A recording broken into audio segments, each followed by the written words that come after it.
A game featuring an original, perhaps non-canon Berserk story with somewhat decent voice acting that can also easily be finished in a single play session?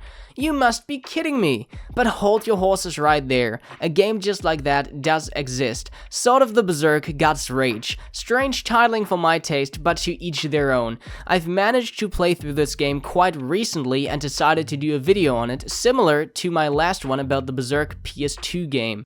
If you don't know what Berserk is, or if you're unfamiliar with the manga, don't fret, you can go ahead and watch my previous video or simply delve into the whole franchise yourself, something I'd highly encourage. So let's get back to today's topic and let me fully introduce the game real quick. Sword of the Berserk Guts Rage, known as Berserk Millennium Falcon Arc Flower of Oblivion chapter in its home country of Japan, is a hack and slash video game for the Sega Dreamcast console, which was released on December 16, 1999 in Japan and March 16, 2000 in NA, and subsequently in the EU just 2 months after. This game was also developed by Yuxco Limited, just like its sequel for the PlayStation 2. It was published by the ASCII Corporation, a company nowadays known for its RPG Maker series, and Eidos Interactive, a true publishing giant of the olden days. They have released many titles such as the Tomb Raider series and Akuji the Heartless. Another game I might consider covering on this channel in the future, alongside with a huge variety of other games from around this time, including tons of PS1 games which have become classics among many gamers. One of the most interesting aspects of the game, at least in my opinion, is the fact that this game received an official English dub and ended up being released outside of Asia, something which can't be said about its follow-up. The game's music, as expected, was also composed by the legend himself, Susumu Hirasawa. Without him, this game, as well as the entire Berserk franchise, would be missing a piece after all. I would love to talk a little bit about the game's voice acting as well, but before that, I would prefer to talk about the game's story, which, as it turns out, is a little mysterious after all. If any of you have ever heard about this game prior to watching this video, or booted it up yourself and gave it a try, you might have felt a slight sense of confusion. What is this storyline? Who are those characters? Balzac? Yes, that's actually his name in the game, by the way, I'm not joking. But who is this fella? He's got great hair and all, but I've never heard of him before. According to my research, this game is supposed to take place between Volume 22 and Volume 23. But wait a second, Volume 22 came out 2 years after the game's release, and Volume 23 came out a year after Volume 22. How does any of this make sense? It seems fitting that it might take place between those two volumes story-wise, but why is the game's story not included in the manga? Is this even canon? While I couldn't answer the latter, I might have an answer for the former. Miura is clearly credited as the author of the game's story, so it's very likely that he already had a rough idea back then on how he would want the story to continue. Therefore, it is quite possible that the story might actually take place between those two volumes, but for whatever reason, he must have decided to not include it in his final drafts when he released the following volumes. Did he dislike these chapters? Did he forget about them? Or did he simply change his mind? Those are all questions that I personally cannot answer, but regardless of that, if it wasn't for me playing this game, I would have never witnessed this story, despite it being part of the Berserk franchise. I think that it is worth playing this game simply for that reason alone. You wouldn't want to miss out on this as a true Berserk fan, now would you? So safe to say you should play the game for yourself first if you care about spoilers. If not, I will go ahead and give you a very simplified rundown of the story, because again, if you want to fully experience these chapters, go ahead and play the game. It's really short and worth the experience. Trust me with that one. We are researching cures for the Mandragora possession. The game starts with Guts, Puck, and Casca on their way to Elfheim shortly after the death of the blacksmith Godot. On their journey, they would rescue a troupe of wandering entertainers and subsequently travel alongside them to a nearby town where they would perform. But it is during this performance that the strong man they brought along transforms into a monster. Guts quickly goes ahead and kills it. The local Baron Balzac and his troops arrive. He thanks Guts for his duty and goes on to tell him about the so-called Mandragorans. Apparently, a plague is spreading throughout these lands, turning innocent people into horrible creatures.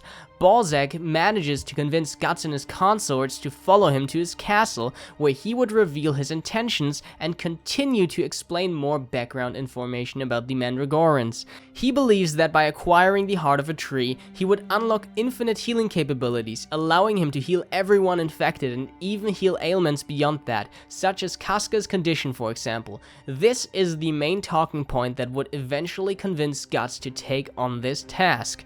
The tree is located near a Mandragoran-infested village, which is protected by a nun, who believes that the Mandragorans are not evil at all.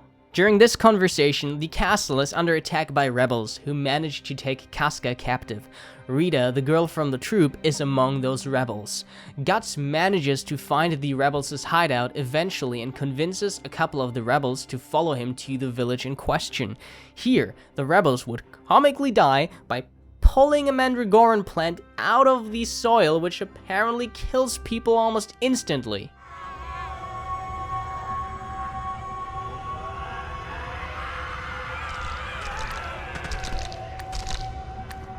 What is it? After Guts slaughtered many Mandragorans, the nun puts an end to the fight and tells a heartwarming story about a young boy who lost his life due to neglect and hunger. She was not able to save him.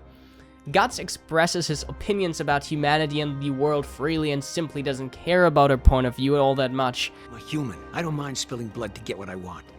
He goes on to eventually fight said tree. It turns out that the nun was not only a Mandragoran herself all this time, but that a Bahamut was also involved in this whole conundrum. Eventually, Balzac's troops arrive at the village, burn it down, the nun kills herself. The troops get scared as the giant horned demon we all love, Mr. Zod, arrives. Guts fights him, the villagers turn back to normal, and after all of this, guess who's blamed for everything?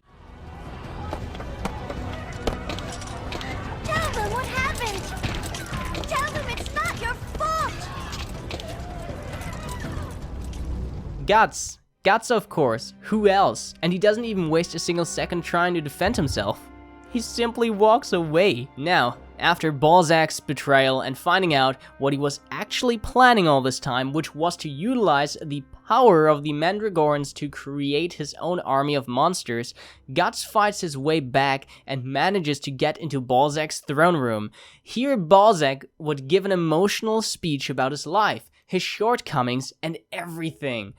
Just tell me one thing. They used to call you enlightened. What made you change? When I was young, I fought to protect my people. And to protect my sickly, weakened wife. I didn't hesitate to risk my life, or to spill others' blood on the ground.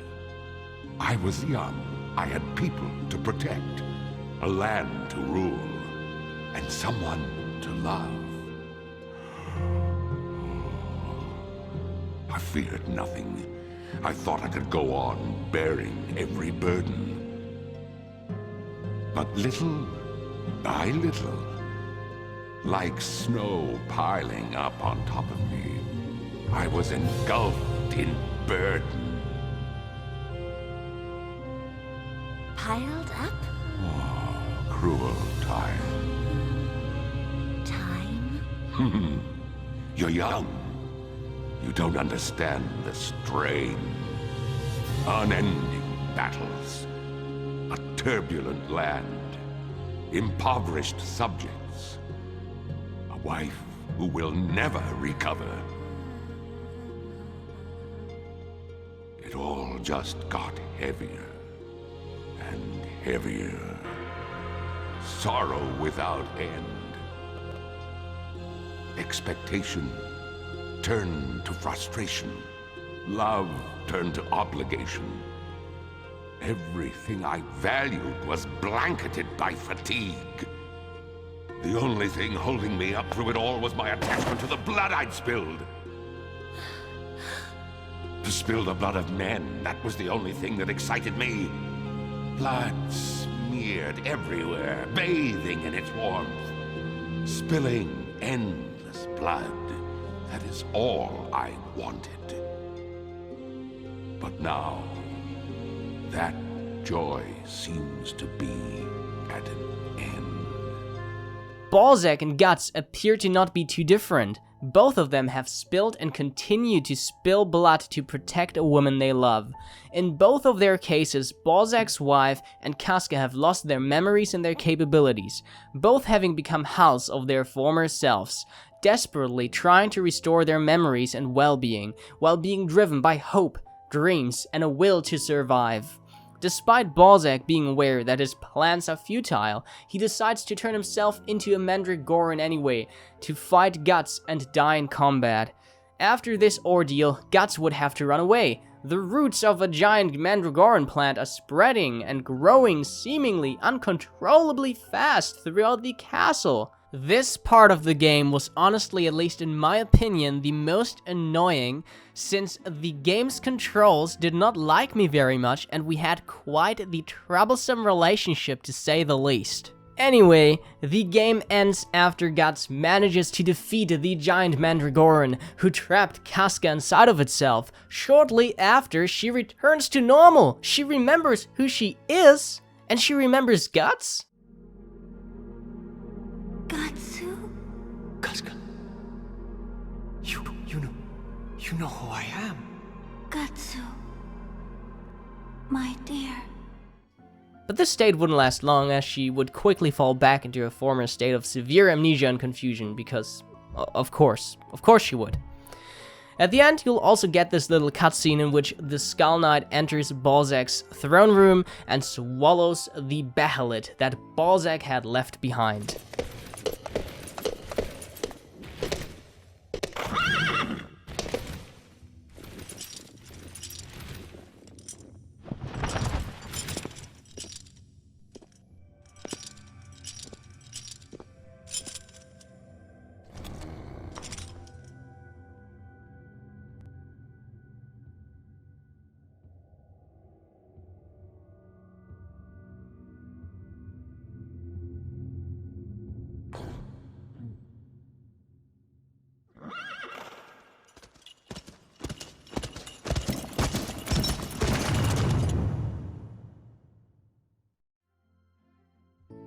Also, before I forget, as I mentioned earlier, let's talk a little bit about the game's voice acting. While it is not the best and a little laughable at times, it's surprisingly decent. Balzac's voice acting is honestly pretty great, while Puck's voice acting can be described as legitimately egregious.